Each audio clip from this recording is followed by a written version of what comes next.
Alright, so now we're looking at topic 3, Algebra 1, and we have the first part of the topic question, part A, simplified each expression. So we have -4 that will multiply the terms in the bracket. Now, once we want to remove brackets in order to simplify, we use what is called a distributive property, or the distributive law.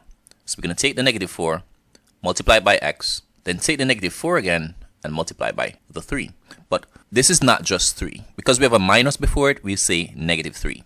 So -4 times x, that's -4x. Multiplying a number by a letter, we just combine them together as one term. -4 times -3, what we do here, we multiply sign by sign and number by number.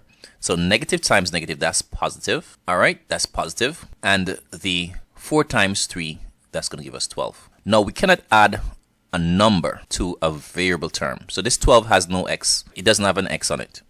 But this -4 has an x on it. So we say that they're unlike terms. Since they're unlike terms, we leave them. The next one, what we're going to do here, we're going to take 3x, multiply by 2x, then take the 3x again and multiply by 1. Just like we did on the last one. So that's basically taking the 3x, do it like this, and then this. Or I can take out the 3x, multiply by 2x plus 1, then take out the +4 and multiply it by as well by 2x plus 1. It will be the same answers in the process. So 3x times 2x is 6x squared. Why squared though? Because the 3 multiplies the 2 and the x multiplies x to give us x squared. Then we're going to go again with the 3x times the second term in that bracket, which is 1.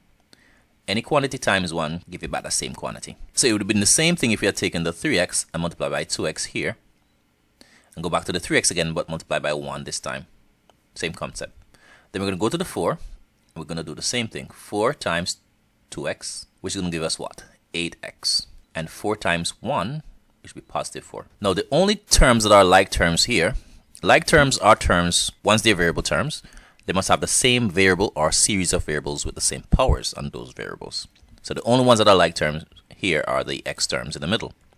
So the 6x squared is not a like term with any of the other terms, but 3x plus 8x, just add a coefficient 3 and 8 and get 11, put back the x, and then put back the +4. So 3x plus 8x give us 11x's, or 11x. Now we realize we have x squared and we have x. They're unlike terms. We can't add them, so we'll leave them as they are, and that's it. Let's move on to the next one.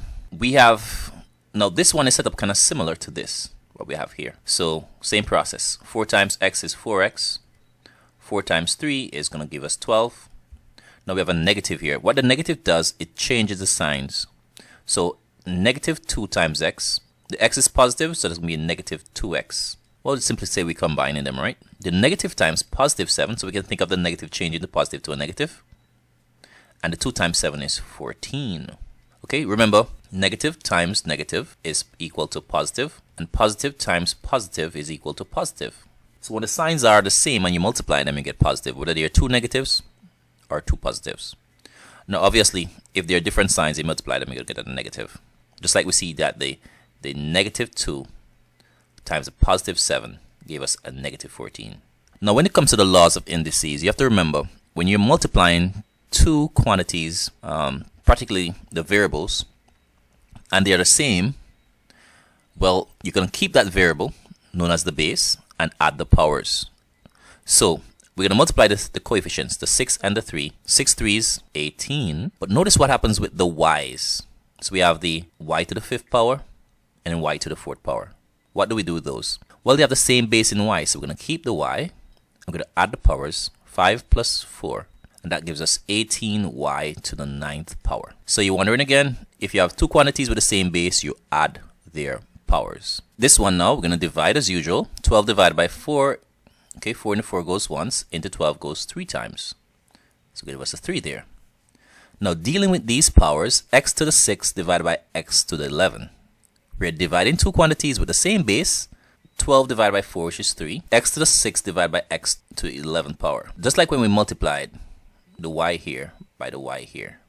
We kept the y, but we added the powers. In this case, since we're dividing, keep the x just as when we multiply, we kept the y, right? kept the y, but here we're keeping the x. But with the powers, we're going to subtract them. So when we multiply, we add powers. When we divide, we subtract the powers. Now, which power do you put first? Well, the numerator power is the power that comes first. You write that one first. So you write the 6 first, then minus 11, which means we're going to get 3x. Now, don't rush to put down the answer. Notice that 6 is smaller than 11. So 6 minus 11 will end up with a negative power. And that's going to be negative 5. Remember, you can use a calculator. So ensure you punch this in your calculator. The quantity, 2x to the 5th, y to the 2nd, all raised to the power of 3. So what do you do here? This is called power to power. Okay? So when you have a power, a number being powered, raised to another power, the rule is multiply the powers. M times n. This is one of the laws of indices. So let's apply that law right now. So applying that law, we're going to raise each of these parts to the 3rd power. So the 2 has a power of 1 on it, even though we don't see it. So that's be 1. I'm going to multiply by the power outside. We call this the power rule. 1 times 3. Then the x that has a 5 on it, we're going to multiply that power of 5 by the power outside the bracket. So 5 times 3. Then the y that has a 2 on it, we're going to multiply that 2 by the 3. We call this what kind of rule? The power rule. Again, any quantity to the m power raised to another power, we keep the quantity and multiply their powers. Okay, so it'd be 2. Now 1 times 3 is what? 3, right? So this is 2 to the 3rd power. And in your calculator, you can work that out. 2 to the 3rd power is simply 8. Now, you cannot do anything with the x. You can't turn it into a number. But you can just simply multiply the powers you have there. 5 3s, 15. The y, you can't do anything with the y. Y is an unknown number. But the power here, 2 times 3 is 6. And that will be any quantity, for instance, let's say a to the m, raised to the 0 power. Your answer is going to be 1. Any other quantity raised to the 0 power, the answer is going to be 1. Otherwise, it can't be done. So once you see the 0 here outside the bracket, please just simply put 1. Now let's do the first part of this. It says here, the difference of two numbers, m and n. So what we're trying to do here is write in the algebraic expression from given word phrases. So these are the word phrases. We want to translate them in algebraic expression. So the difference of two numbers, m and n. Difference is result from subtraction. All right, so and what are we subtracting? This is what we're going to write, and it will be m minus n.